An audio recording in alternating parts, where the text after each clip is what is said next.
through how to set up Namecheap website hosting. If you find this helpful, consider subscribing and liking the video. First, open your browser and go to the Namecheap website. Once you're there, make sure you're logged into your account. If you don't have an account yet, you can quickly create one by clicking on the Sign Up button at the top right corner. After logging in, head over to the Hosting menu at the top and select Shared Hosting. You'll see different plans available.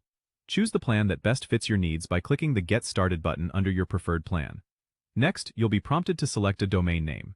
If you already own a domain, you can enter it in the field provided, or you can register a new one if you don't have one yet. Once you've selected your domain, you'll be taken to the checkout page. Here, review your order details carefully. You can also choose the duration of your hosting plan. Longer durations often come with discounts, so it's something to consider. After reviewing your details, scroll down and enter your billing information. Make sure everything's correct, and then click on Confirm Order to complete your purchase. Once your purchase is confirmed, go back to your Namecheap account dashboard. Under the Hosting tab, you'll see your new hosting plan. Click on Manage to access your cPanel. Here, you can set up your website by installing WordPress or any other content management system of your choice. Namecheap offers a one-click install for WordPress, making it super easy to get started.